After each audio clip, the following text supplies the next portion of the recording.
Right then, will Charlie Dachuna's GRT-4G trigger fit the BSA Lightning XL SE? My favourite gun out of all of my guns. Yes, I love that gun, as we all know. It's fantastic. Right, what I'd suggest you do as you go along is take pictures at each stage when you remove a part. I have the advantage, obviously, of having the old trigger unit here to compare to if I go really wrong, or if I completely mess up. Hey, I can always rebuild this one. But let's start taking this apart, and to quote Mark Novak, let's go down the rabbit hole. First off, we need to get this cover off, this little bit off, so let's take this spring here off.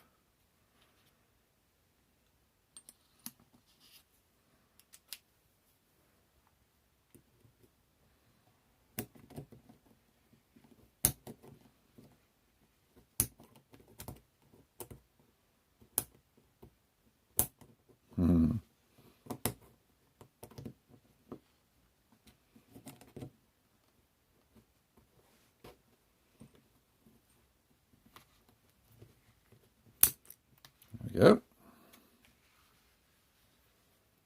Put that to one side. Just lift that end slightly to pull that out. Have this little plate here.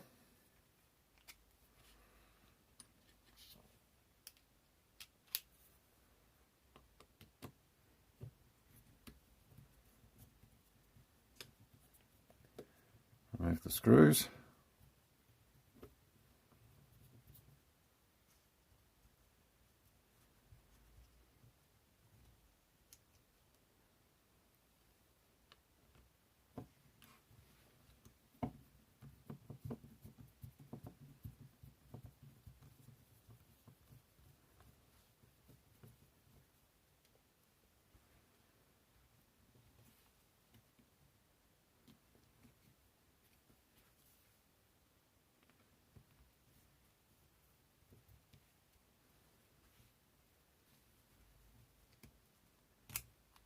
There we go.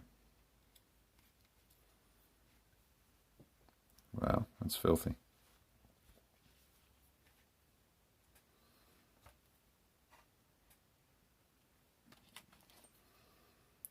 Remove your trigger adjustment screw.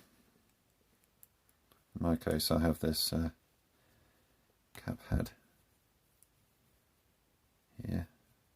On the standard ones, it's just a screw head, as you saw in an earlier video. And replaced it with a longer one. I put these spring washers on because the little swine work loose. I love working on guns. They reward you and all the rest of it so nicely. Come on, out you come. There we go. Place that to one side.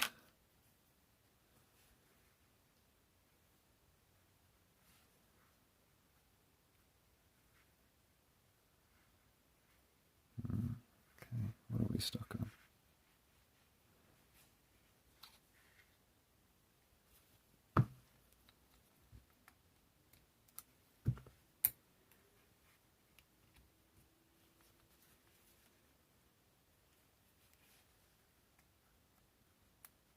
There we go. Have to sort of wiggle it out.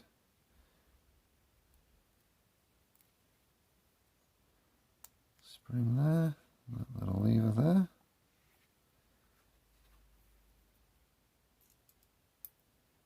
Well, that's quite useful. We can immediately see where that goes.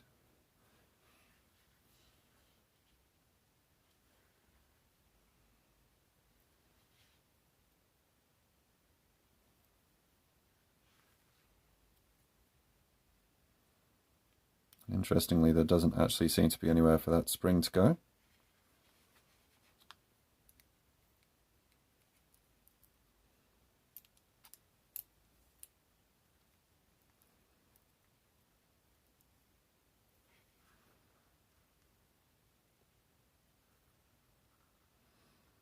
Right, well, immediately we have a problem, Houston. We don't have this pin. our trigger blade here has this pin moulded into it. Yeah, and we don't have that. This pin here is for there. So you immediately have that problem. Interesting.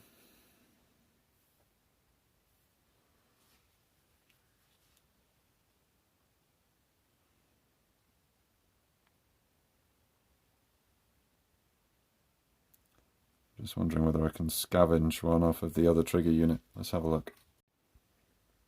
Welcome back to a disaster zone of parts strewn everywhere. Right, well, as you saw, I had another trigger assembly, so I was able to cannibalize it and take this pin out. It's quite perfect actually, because it just fits in with that turned down section on the end of it, locates perfectly beautifully into the housing. And that pin was this one here from the trigger assembly. So you might want to get on Nibs' website or whoever and order yourself up one of those if you're going to fit this trigger, because that pin doesn't come with it. Very annoying. If you want to try and source it yourself, I measured it out as 4mm by 12mm.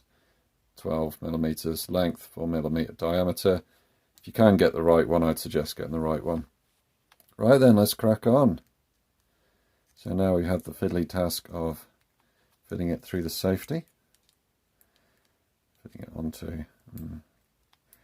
let's do it another way. Hit the blade first, then the pin. That makes more sense, doesn't it? Yeah, perfect. Wonderful. There we go. There, and located. So now, theory. There we go. We have ourselves our trigger.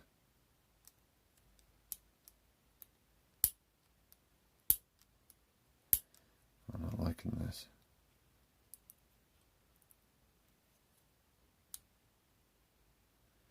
This does not seem right. I don't think the safety assembly is working properly. Welcome back to chaos. Right, make sure that the sear here is pushed, snapped down onto this pin, because if it's got any play, if it's lifted up, this arm here will not locate into the trigger properly, and then you can't fit the cover. Let's pop the cover on.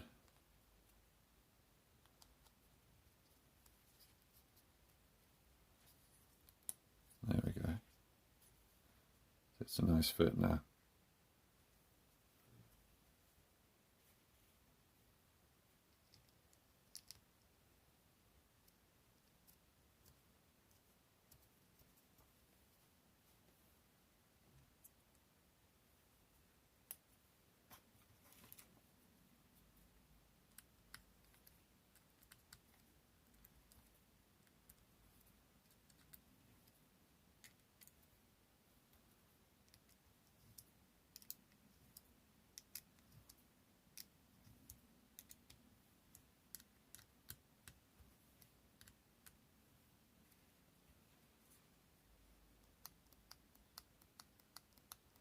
Well, we've still got a trigger.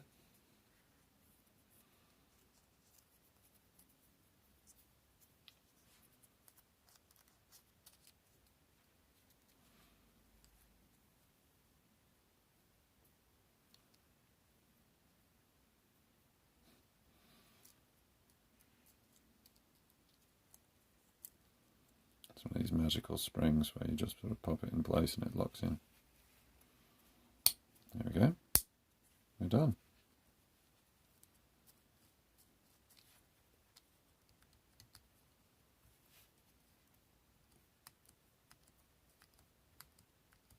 Right, well, there's the initial assembly done. Let's see how we get on the actual rifle. Right, well, refitting the trigger. We've already covered reassembly of the gun in previous videos. I am going to end out this video by saying don't fit this trigger blade to your BSA Lightning. It's not two-stage. There's no feel to it. And the safety catch doesn't work. I can show you this now. I will put it into fire,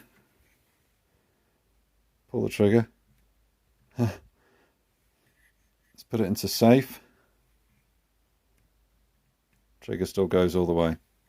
And the gun will still fire on safe mode and on fire mode, and as I say, when you flick the safety catch forward to fire, it moves it back. Frankly, this gun is now dangerous. Yeah, don't do it.